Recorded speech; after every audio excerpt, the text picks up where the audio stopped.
Assalamualaikum semuanya. Kami dari kelompok 5 akan memaparkan materi tentang sistem pencernaan. Mari kita simak video berikut.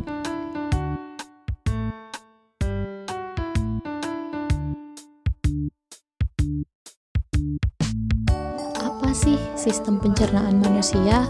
Sistem pencernaan adalah proses yang dilakukan oleh sistem pencernaan untuk mengolah makanan agar dapat diserap nutrisinya dan diubah menjadi energi.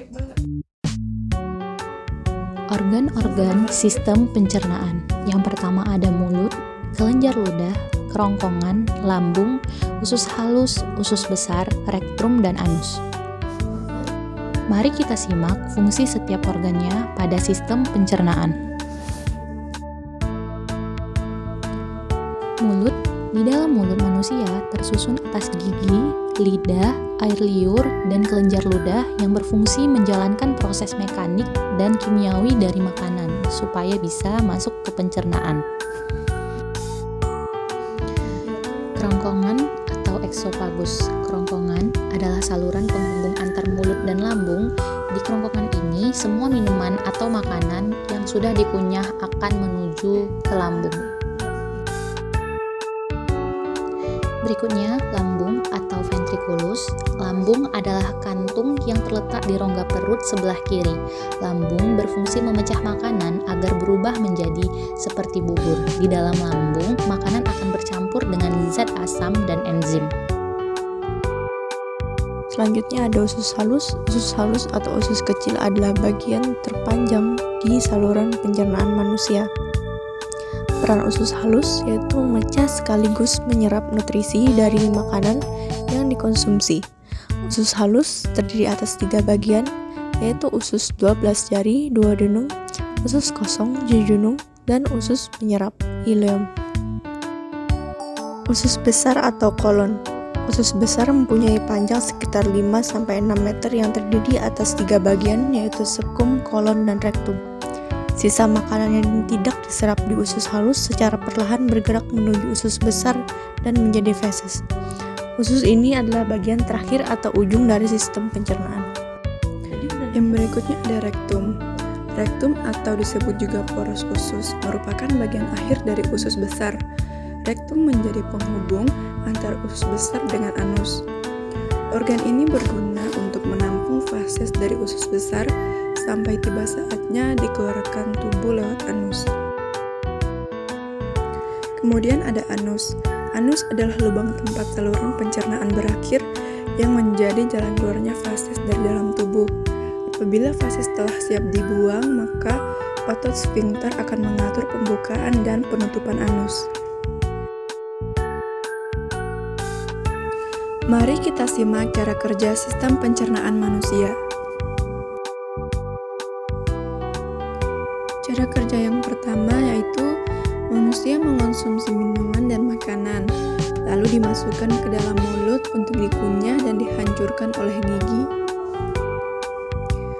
Yang kedua, setelah selesai dikunyah, makanan tersebut ditelan dan masuk ke dalam kerongkongan dengan gerakan peristaltik, yaitu seperti diremas-remas.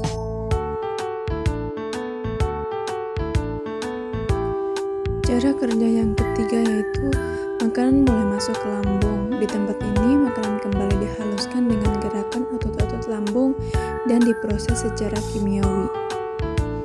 Yang keempat, hasil pecahan makanan dari lambung selanjutnya masuk ke usus halus untuk disaring kembali, yaitu memisahkan antara nutrisi dari makanan dan zat sisa. Setelah nutrisinya diambil, sisa-sisa makanan menuju usus besar dan mengalami pembusukan dan berubah menjadi feses. Setelah itu, feses terdorong secara lambat dan teratur oleh gerakan peristalsis dan disimpan ke dalam rektum sebelum dikeluarkan lewat anus. Selanjutnya muncul kontraksi otot dinding perut yang diikuti dengan mendurnya otot sfinkter anus dan kontraksi kolon serta rektum. Akibatnya, feses terdorong keluar lewat anus. Selanjutnya, mari kita simak apa saja yang ada di kelenjar pencernaan.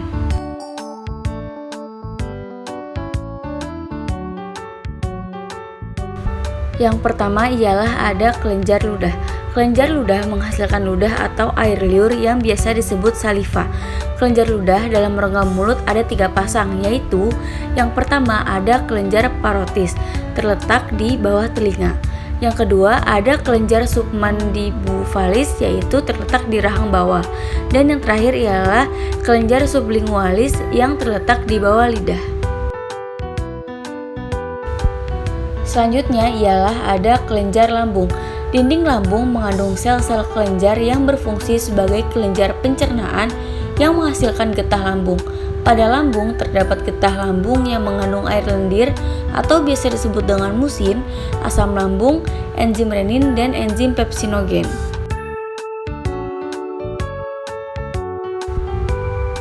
Selanjutnya ada kelenjar usus. Pada dinding usus halus banyak terdapat kelenjar yang mampu menghasilkan getah usus. Getah usus mengandung enzim-enzim seperti berikut. Yang pertama ialah ada sukrase, berfungsi untuk membantu mempercepat proses pemecahan sukrosa menjadi glukosa dan fruktosa. Yang kedua ialah maltase, yang berfungsi untuk membantu mempercepat proses pemecahan maltosa menjadi 2 molekul glukosa.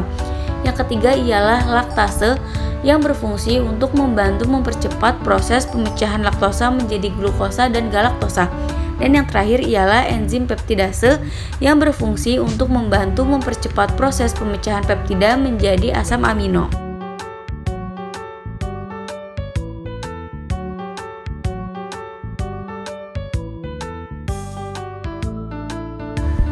Selanjutnya, pankreas. Getah pankreas dihasilkan di dalam organ pankreas.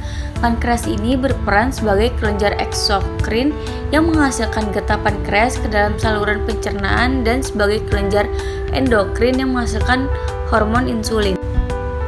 Hormon ini dikeluarkan oleh sel-sel berbentuk pulau-pulau yang disebut dengan pulau Langerhans. Insulin ini berfungsi menjaga gula darah agar tetap normal dan mencegah diabetes mellitus.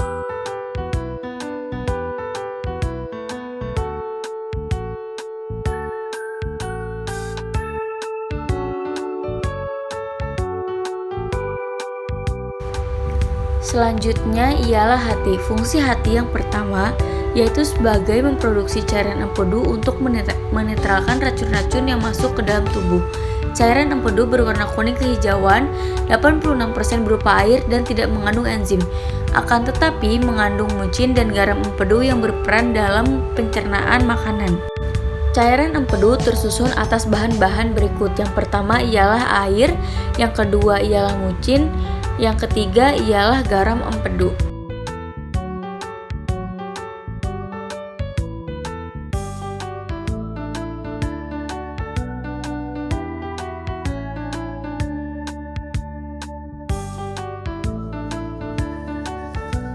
Selanjutnya, apa saja gangguan pada sistem pencernaan manusia? Gangguan pada sistem pencernaan manusia dapat disebabkan oleh pola makan yang salah, infeksi bakteri, dan kelainan alat pencernaan.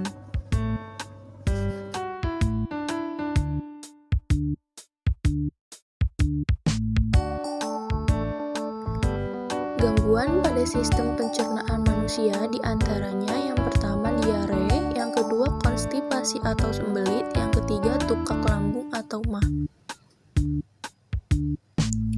Diare merupakan gangguan yang disebabkan infeksi pada kolon. Infeksi ini terjadi karena bakteri tertentu atau sebab-sebab lain, misalnya stres hingga kontaminasi makanan. Hal tersebut mengganggu proses penyerapan air sehingga feses keluar dalam bentuk cair. Mekanisme diare apabila kim dari lambung mengalir ke usus halus terlalu cepat, maka feses banyak mengandung air. Diare dalam waktu lama menyebabkan hilangnya air dan garam-garam mineral sehingga terjadi dehidrasi.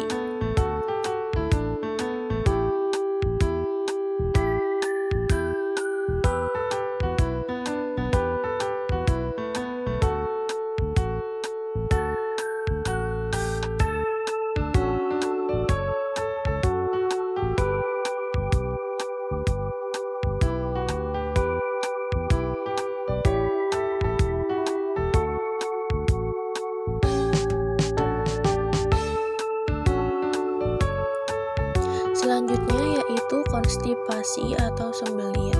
Sembelit terjadi jika Kim masuk ke usus halus bergerak sangat lambat. Akibatnya air terlalu banyak diserap usus, maka feses menjadi keras dan kering. Sembelit disebabkan karena kurang mengkonsumsi makanan yang berupa tumbuhan berserat dan banyak mengkonsumsi daging.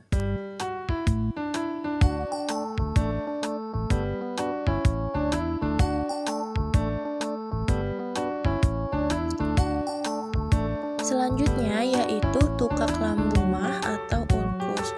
Mah adalah peradangan yang terjadi pada dinding lambung. Hal tersebut disebabkan asam HCl yang dihasilkan lambung terlalu banyak sehingga mengikis dinding lambung. Tukak lambung menyebabkan berlubangnya dinding lambung sehingga isi lambung jatuh di rongga perut. Tukak lambung dapat pula disebabkan oleh infeksi bakteri jenis tertentu.